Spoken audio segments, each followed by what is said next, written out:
2006년 6월 11일 일요일 낮 12시 40분경 한 남성이 사색이 돼서 지구대로 뛰어들어오는데요.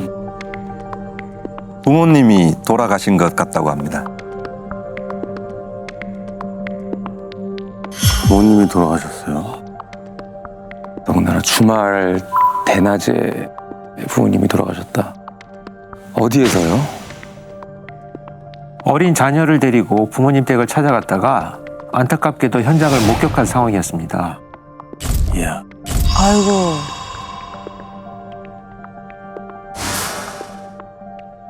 안방 침대에 피를 흘리며 누워있는 어머니를 발견하고 그 자리에서 119에 먼저 신고를 했는데요. 침대 건너 바닥에 아버지까지 피를 흘리고 쓰러져 있자 너무 놀라서 가까운 지구대로 뛰어갔던 겁니다. 세상에.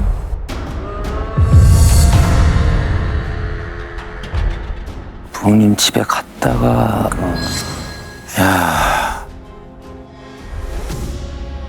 이 손주까지 데리고 맞아. 갔는데 이게 무슨 일이에요 도대체. 어머니에다가 아버지까지 다 네. 얼마나 놀라셨을까요 진짜. 현장은 어땠나요? 아까 말씀드린 것처럼 집안 어딘가에서 라디오 소리가 나지막히 흘러나오고 있어 평화로운 주말 오후를 맞은 정말 평범한 가정집 같았는데요. 현관으로 들어가니까 안방문이 조금 열려 있더라고요. 근데 그 문틈 사이로만 봐도 신고자인 아들이 왜 그렇게 당황해서 지구대까지 급히 뛰어온 건지 알 것 같았습니다. 그만큼 충격적이고 정말 놀랄 만한 상황이었던 것 같은데. 대체 어떻길래 그랬나요? 아버님은 70대 초반이었고 어머님은 60대 중반의 노부부였는데요. 어머님이 침대 위에 천장을 바라보고 누운 채 발견됐는데 상의 속옷만 걸친 반나치 상태였습니다. 아유, 흉기 여러 차례 찔려 침대가 피로 흥건했고요. 아 어머니가 반나체 상태였다면 설마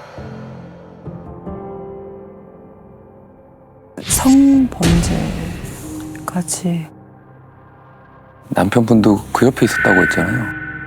아, 어떻게 그런 짓을. 제발 그건 아니었으면 좋겠네요. 아버지는요? 아버님은 침대와 장롱 사이 그 좁은 바닥에 옆으로 누운 채 쓰러져 있었는데 역시 흉기에 심하게 찔려 피를 많이 흘린 상황이었고요. 과수팀이 도착했을 때 두 분 모두 이미 돌아가신 후였습니다. 이게 무슨 일이야? 그 집에는 사망한 노부부만 살고 계셨던 거예요?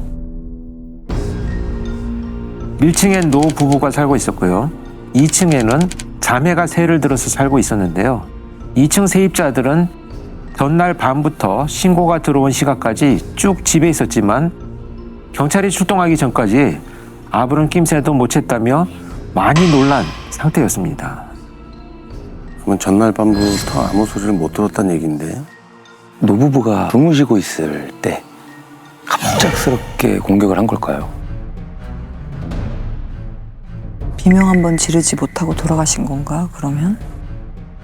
아니면 뭐 전날 밤이 아니라 그 전에.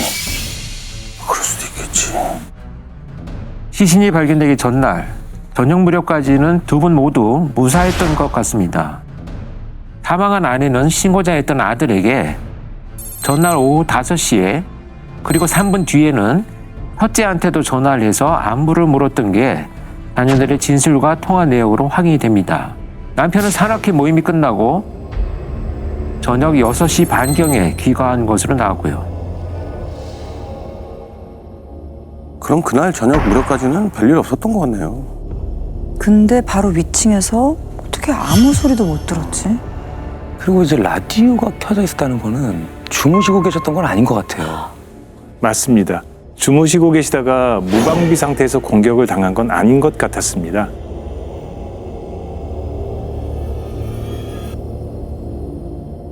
안방 바로 옆에 우측이 화장실이었고 그 옆이 주방이었는데요. 주방에서 몸싸움이 있었는지 식탁 의자가 쓰러져 있었고 바닥에 혈흔도 상당량 발견이 됐습니다. 쓰러진 의자 뒤로는 마른 이파리들이 가득 같은 봉지가 뜯겨져 있었는데 그 이파리들이 화장실 입구와 거실에서까지 발견되기도 했습니다. 마른 이파리들? 그게 집안에서 발견됐다고요? 몸싸움 중에 휩쓸리고 막 묻었던 게 떨어졌던 모양인데 그러면?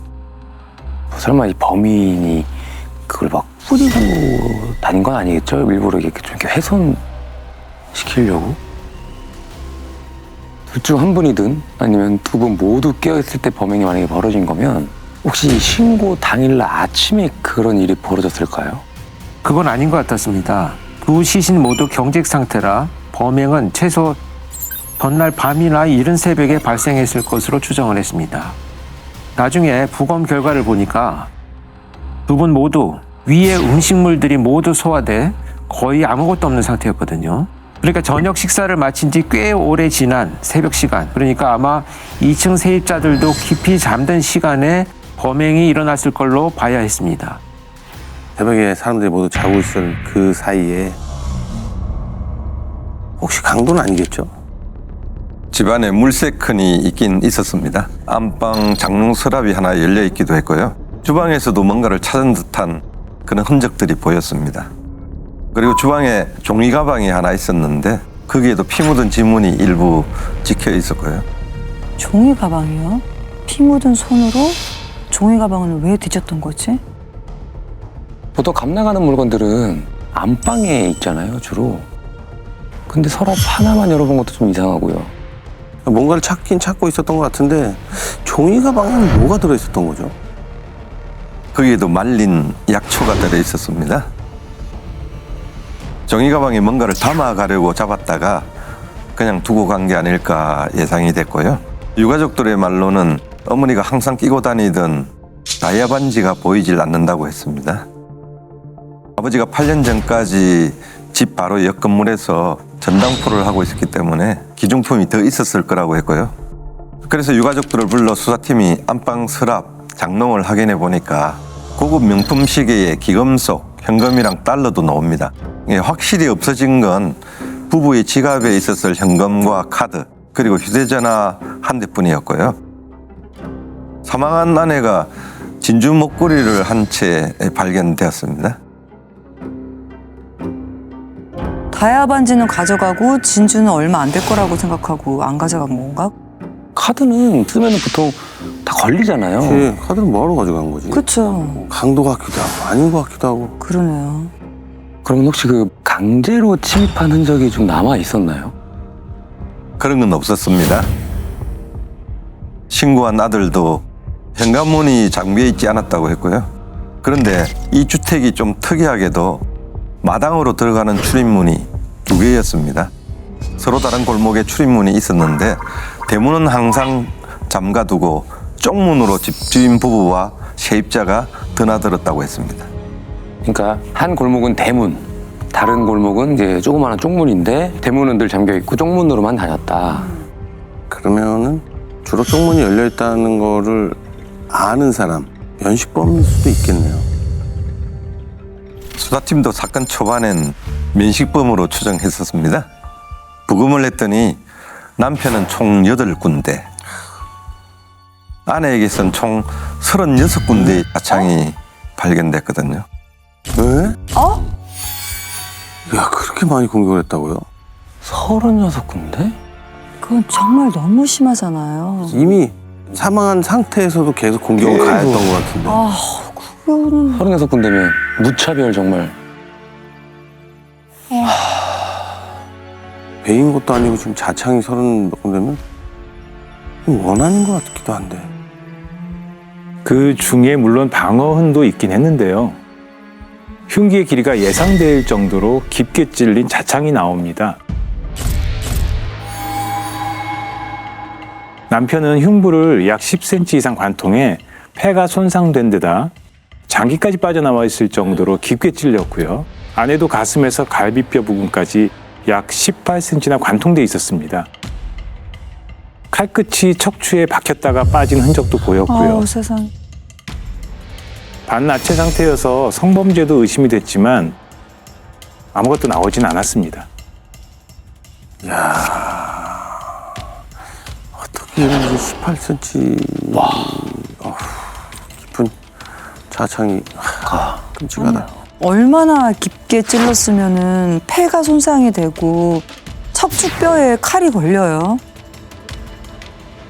일종의 오버킬이죠. 제압을 하기 위한 또는 뭐 공격하기 위한 범죄 행동으로 보기보다는 분노나 감정 표현이 많이 나타나는 공격이다 이렇게 보았기 때문에 원한에 의한 살인으로 추정을 했었습니다. 그러니까 이게 단순히 그냥 이렇게 몸싸움하다가 벌어진 일은 아닌 것 같아요. 아니 도대체 이렇게까지 잔인하게 살해한 이유가 뭘까요? 그러니까.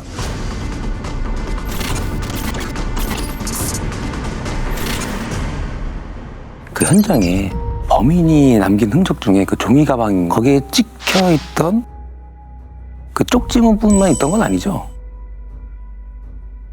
쪽지문만 확실히 확인이 됩니다.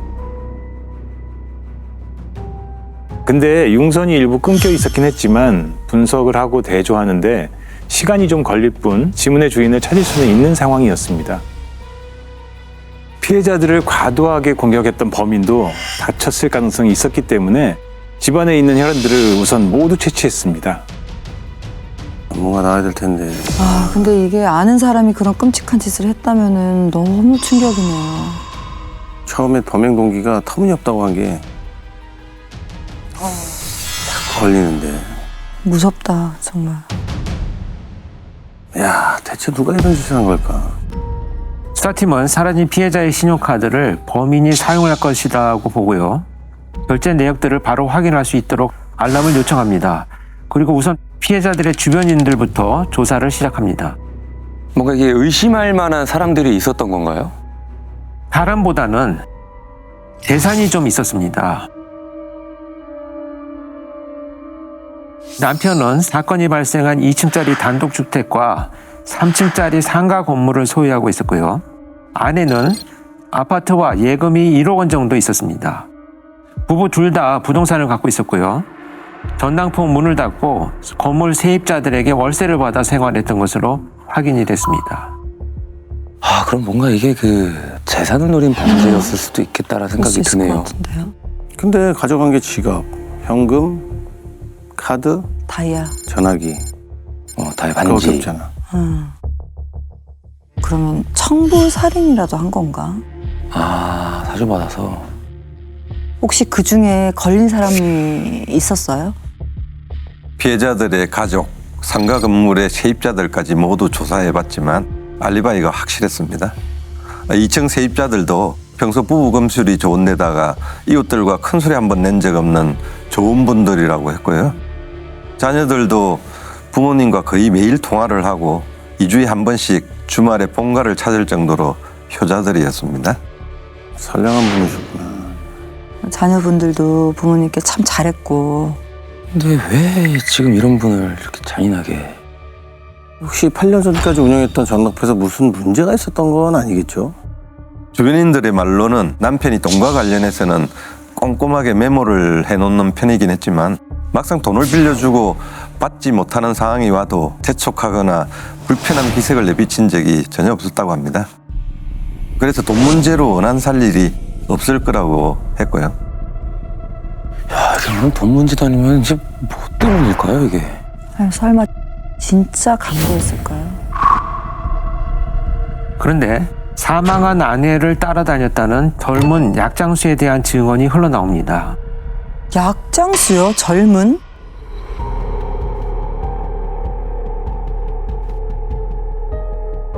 옥조끼, 항아리에 건강식품도 구입했다고 했고요. 아내의 가방에서 의심되는 명함이 나오기도 합니다. 아니 그래서 약초가 집에 그렇게 있었던 건가? 아, 주변에서도 보기에도 조금 과하다 싶을 정도였던 것 같은데. 그래서요. 게다가 신고 당일 밤부터 사라진 피해자들의 카드를 누군가가 사용하기 시작하는데 결제한 곳이 죄다 황당합니다. 결제한 것이 황당하다? 어? 나이트클럽? 밤 9시 18분 H나이트클럽 78,000원. 10시 26분에 노래방. 또 노래방? 어? 55분에 2만 원. 왜 금방 옮긴 거야? 30분도 안 돼서 또 있어? 또 나이트클럽? 밤새 놀았네. 아주 신나게 놀았네. 그 노부부의 카드로 지금 저렇게 노래방과 나이트클럽을 계속 간 거네요. 참. 아이들 또 갔어. 뭐 처음에 나이트 1시간 정도 있다가 나온 것도 그렇고. 이 내역을 보면 좀 젊은 네. 사람일 것 같은데. 그 젊은 약장수. 아, 약장수 앞에 젊은이 붙었었구나. 그럼 젊은 약자일 수도 있겠네.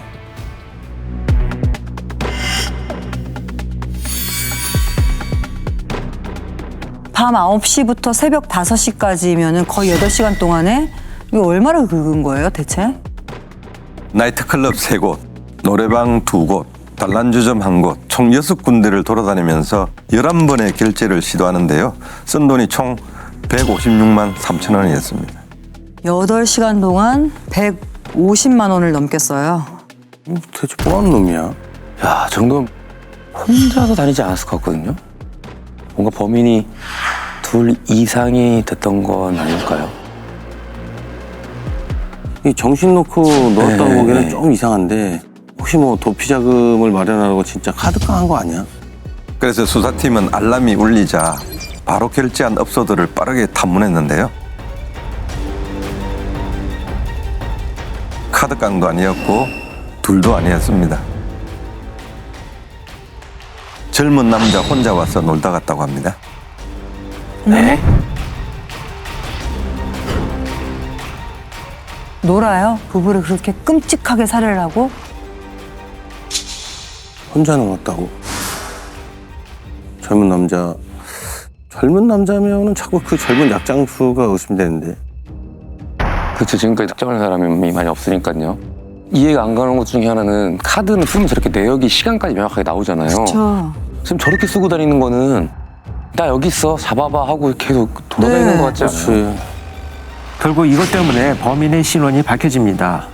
2번에 걸쳐 거의 60만 원을 긁었던 나이트클럽에서 남자의 주민등록증을 요구합니다.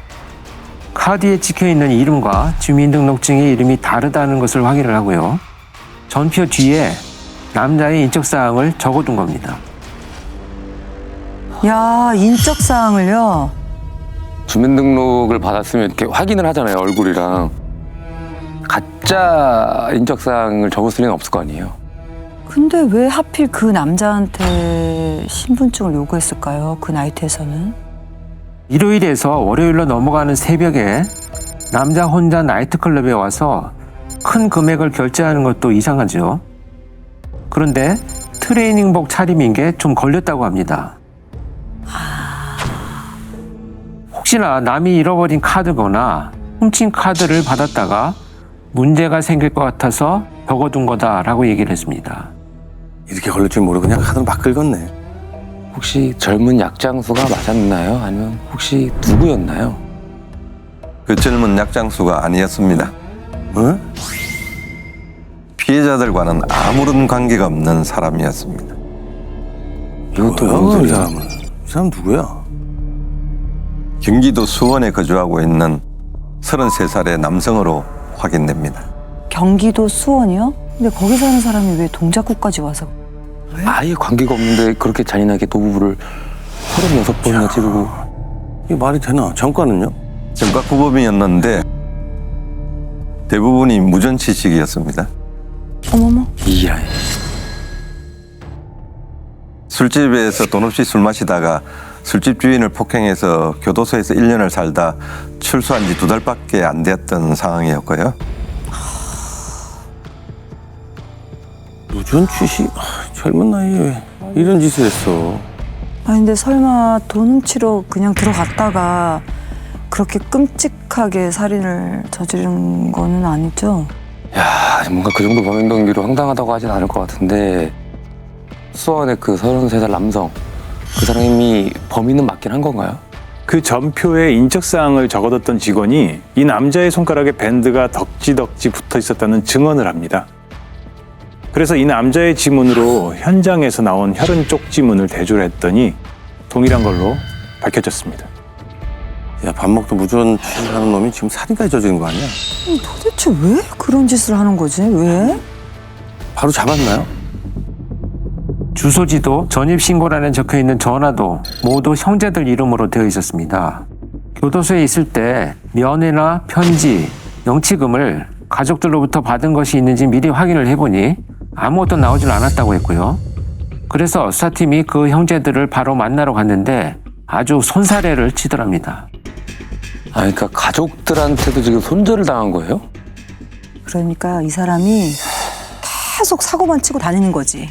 가족들도 그냥 그러니까 구범의 가족들도 아 이제 우리 뭐 얘는 케어 못할 것 같다. 네. 손 뗀 거지. 네. 맞습니다. 예전부터 형제들 돈을 야금야금 훔치는 데다가 툭하면 노숙 생활을 했다고 합니다. 2달 전에 출소했을 때는 정신 차리고 살아보겠다고 약속을 해서 집에서 살게 해준 거였고요. 일용직으로 일도 다니는 것 같았는데 갑자기 집에 들어오질 않더랍니다. 그래서 혹시나 했더니 역시나 병원비로 160만 원을 찾아서 숨겨뒀는데 그 돈이 몽땅 없어졌다고 합니다. 그게 6월 9일, 그러니까 부부가 시신으로 발견되기 딱 이틀 전이었다고 하고요. 형제 병원비 훔친 거야? 야, 형제 중에 누가 아팠나 보구나.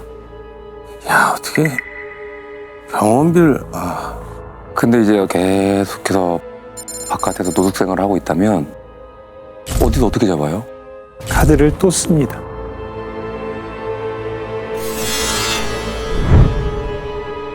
피해자 카드를 또 긁어요. 대단하다 정말. 어디서 카드를 또 썼나요? 서울역 인근의 횟집에서 긁습니다.